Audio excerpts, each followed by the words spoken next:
There is a kind of intelligence that doesn't show itself through constant talking or quick reactions. It reveals itself in the ability to take in too much at once: sounds, signals, emotions, the small details most people never notice. At first, this makes you understand things faster. But over time, it forces you to quiet the outside world just to preserve clarity on the inside. If you've ever wondered why you need an almost absolute silence simply to think one thing through, the answer isn't that you're fragile. It's that your mind needs a soundproof room to process everything it has already seen. There may come a time when you start speaking less. Not because you have nothing left to say, but because you no longer want to say things that add no meaning to you. You begin to avoid small talk, polite questions, conversations where, from the very beginning, you already know exactly where they're going. Not because you're cold, not because you look down on anyone. It's simply that your mind is too tired to keep processing the same data over and over again, sounds your brain has already labeled as noise within the very first second. There are gatherings where you sit there, nodding, smiling at the right moments, while inside, you ran out of battery a long time ago.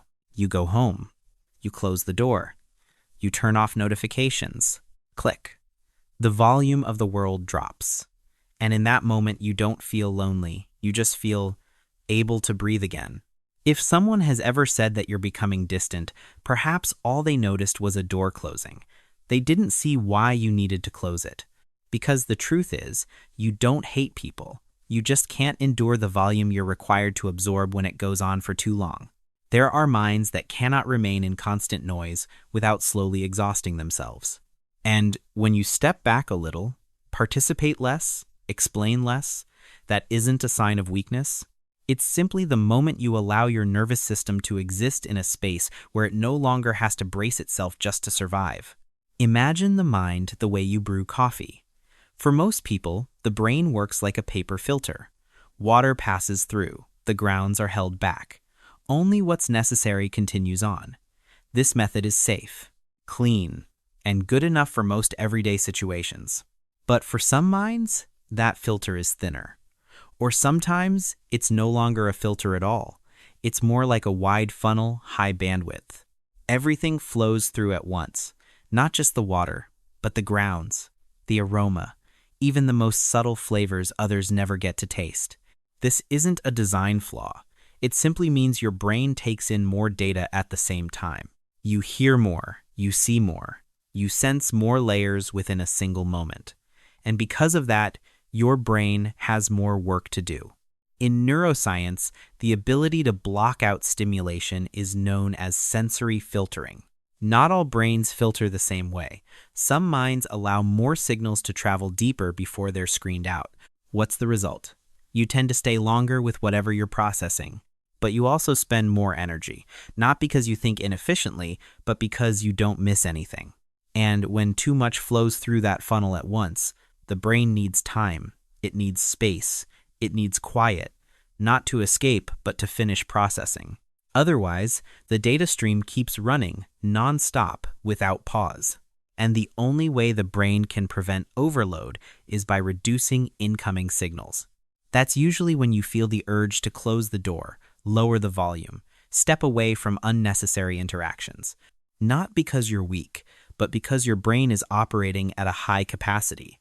Withdrawal, in this case, isn't avoidance.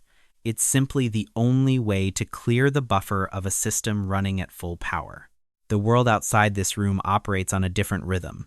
It rewards speed, fast reflexes, people who always have an answer ready. Those who respond slowly are often seen as hesitant. Those who speak less are easily mistaken for being distant. Those who need time to think are frequently labeled as difficult to understand. Not because they're wrong, but because their rhythm doesn't match. Many environments today prioritize quick outcomes over long processes. They want fast results. Instant feedback. They want you to always be available. In a setting like that, deep processing minds begin to feel out of sync. Not because they lack ability, but because they don't function well when forced to respond continuously. There are forms of intelligence that were never meant to answer immediately. They were meant to stay with the question longer. But that rarely gets noticed, Because depth is quiet and reaction is loud. When you don't engage quickly enough, others may assume you don't care or that you're pulling away. What they don't see is the machinery running underneath.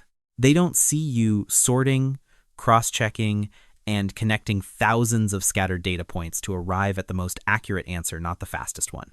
And so, your silence is easily misread as distance. But the truth is this: not every kind of intelligence was born to react. Some forms of intelligence only work well when separated from the frantic rhythm outside. That's why you feel able to breathe again inside this soundproof room. Not because you're hiding from the world, but because here, you're not being forced to react faster than the way you think. There was a time when your door was always open. You were present more. You spoke more. You participated more. Not because you needed to, but because back then, you didn't yet know how tired you would become. You stood in crowded rooms, under lights brighter than necessary, voices overlapping, and you still tried to stay. You listened. You analyzed. You understood what was happening very quickly. And the cost of understanding quickly was that you also absorbed the energy in the room faster than most people. You told yourself you just needed to push a little longer. At the time, you may not have realized that every conversation left behind a small residue, that every sound lingered longer in your mind than it did for others. And then, those residues began to stack. Not loudly, not suddenly, just a fatigue that accumulated very slowly. By the time you noticed, you no longer wanted to open the door. Not because anything had gone wrong, but because you had taken in too much for far too long. There are afternoons when the light slants into the room and you sit still and realize you no longer need to be anywhere else. No explanations, no participation, just quiet. And in that moment, you come to understand something very small. You didn't change because you became weaker. You changed because you received too much. Your withdrawal isn't a loss. It's a completely natural response when a mind has been working at full capacity for too long. The door closes. The light softens. The sounds grow distant. There is no climax, just a feeling that's very real. At last, you're in a space where you no longer have to brace yourself just to exist. There's a common misunderstanding about your silence. People assume you need quiet just to rest, but that's only a small part of the truth. For you, silence isn't merely a place to recover. It's the condition that allows thinking to happen. Inside that soundproof room, when there are no calls, no instant responses, no one pulling you outward, your mind finally begins to work in the way that's most natural to it. Unrushed, uninterrupted, not defensive, just deep processing. Connections that never had time to form during the day begin to reach for one another. Scattered thoughts find their own internal order. Questions without answers are allowed to stay long enough to open themselves. This isn't about escaping the world. It's how you digest the world after taking in too much. There are minds that cannot create anything of value inside constant noise. Not because they're weak, but because they require their entire bandwidth for a sustained line of thought. When you withdraw, you don't disappear. You're simply reclaiming control over where your attention goes. You choose not to be interrupted, not to be pulled outward, not to be forced into reacting before you've had time to understand. And in that space, creativity doesn't arrive like lightning. It shows up as clarity when the pieces suddenly fit together, very slowly, very quietly. Almost no one notices. But that's where the larger thoughts are formed. So, if you need silence, it's not because you want to vanish from the world. It may simply be the way you allow yourself to think more completely.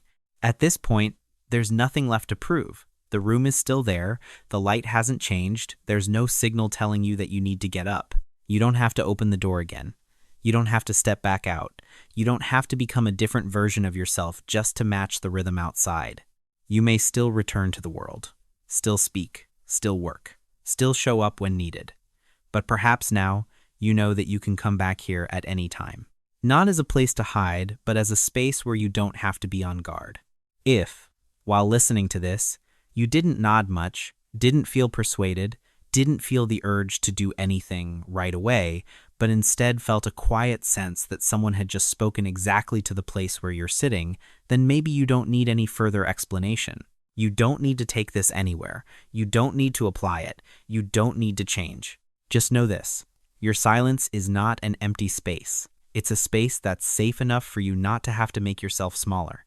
And if you want to stay here a little longer, sit still. Do nothing at all. That is completely fine. You don't need to do anything more with this truth.